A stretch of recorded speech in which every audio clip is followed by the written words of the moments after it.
inaugurated. It is said that the old and new parliament buildings are built on the lines of ancient Hindu temples. That is, inspired by the structure and architecture of those two temples, both the parliament houses have been constructed. Now the question arises that which temple is it and how much truth is there in it? Old Parliament House. Experts say that the ancient temple of Chausath is situated at a place named Midavali in Morena district of Madhya Pradesh. It is believed that the old Parliament House was built after being inspired by this temple.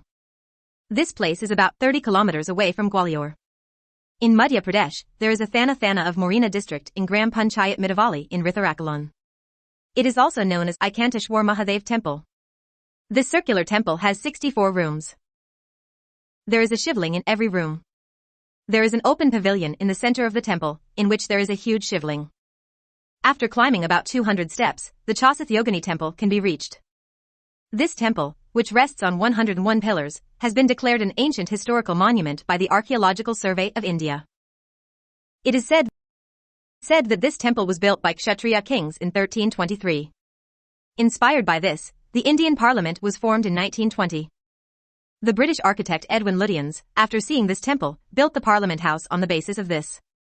Although he never discussed it. The temple not only resembles the Parliament House from outside but also has the same structure of pillars inside.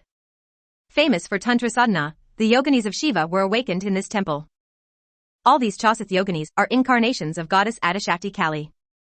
New Parliament. Like the old Parliament House, the construction of the new Parliament House has also been done on the lines of a Hindu temple. This Hindu temple is also situated in Vidisha district of Madhya Pradesh. The name of this triangular temple is Vijay Mandir. The Chalukya dynasty built this temple in the 11th century. It has also been declared a national protected monument. Looking at the shape of the Vijay Mandir from above, its shape and the shape of the new parliament building are similar.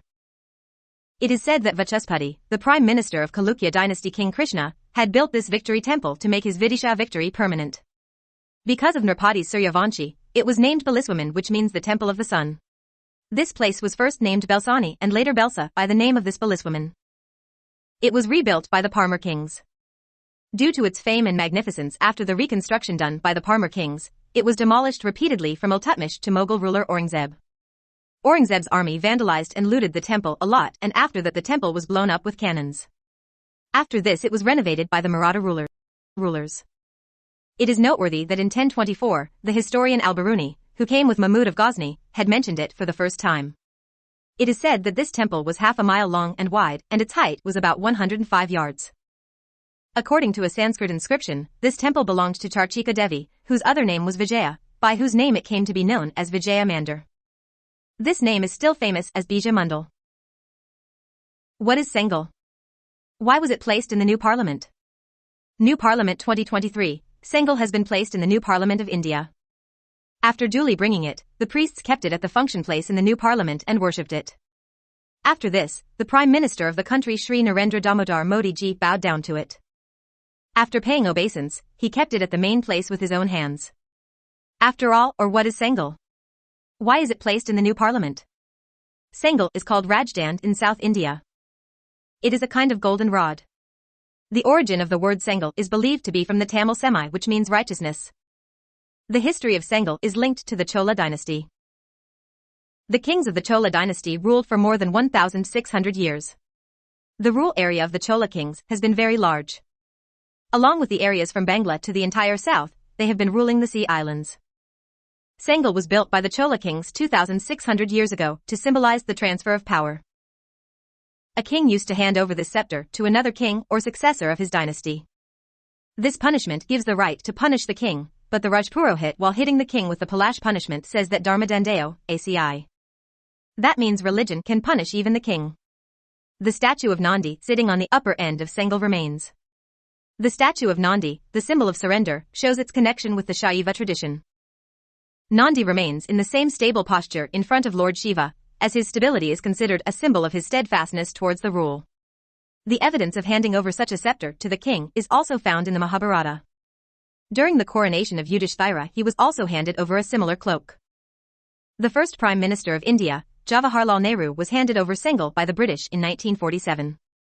Sengal was forgotten by everyone after it was handed over to Jawaharlal Nehru. Since then it was kept safe in the Nehru Museum in Prayagraj. Now the present government has installed Sengel in the new Parliament House.